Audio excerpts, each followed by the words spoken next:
नमस्कार, मी स्मिता यादव. मानदेश टाइम्स बातमीपत्रामध्ये आपल्या सर्व दर्शकांचे अगदी मनापासून स्वागत. आपण पाहत आहात मानदेश टाइम्स.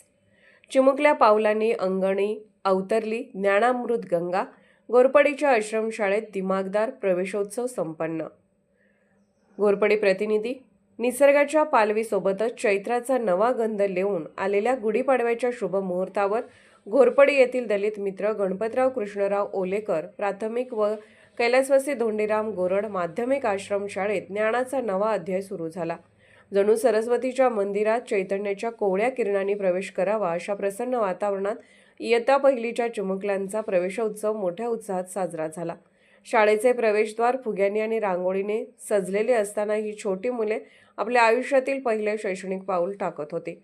हा क्षण अधिक संस्मरणीय करण्यासाठी शाळेने एक आगळीवेगळी आणि हृदयस्पर्शी संकल्पना राबवली. कुंकवाच्या ओल्या रंगात भिजलेली ती इवलीशी पावले जेव्हा कागदावर उमटली तेव्हा जणू त्या शाळेच्या प्रांगणात मांगल्याच्या पाऊलखुणाच अंकित झाल्या. रंगात न्हालेली ती पावले म्हणजे त्यांच्या उज्ज्वल भविष्याची आणि प्रगतीची पहिली मोहर ठरली. या नवागतांच्या सोहळ्यात केवळ मुलांचे स्वागतच झाले नाही, तर त्यांना शैक्षणिक साहित्याचे वाटप करून त्यांच्या ज्ञानसाधनेची श्रीगणेशा करण्यात आली. मुलांच्या डोळ्यातील कुतूहल आणि पालकांच्या चेहऱ्यावरील समाधान यावेळी स्पष्ट झळकत होते. या सोहळ्याचे सारथ्य करताना संस्थेचे सचिव डॉक्टर सागर पाटील आणि मुख्याध्यापिका सौ शुभांगी पाटील यांनी उपस्थित राहून या चिमुकल्यांना आशीर्वादाची थाप दिली.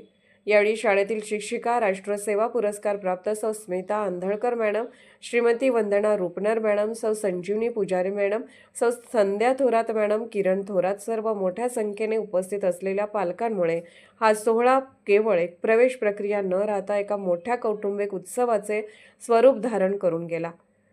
अआईच्या नादात या मुलांचे आयुष्य उजळून निघावे या उदात्त हेतूने संपन्न झालेला हा सोहळा घोरपडी परिसरात कौतुकाचा विषय ठरला आहे.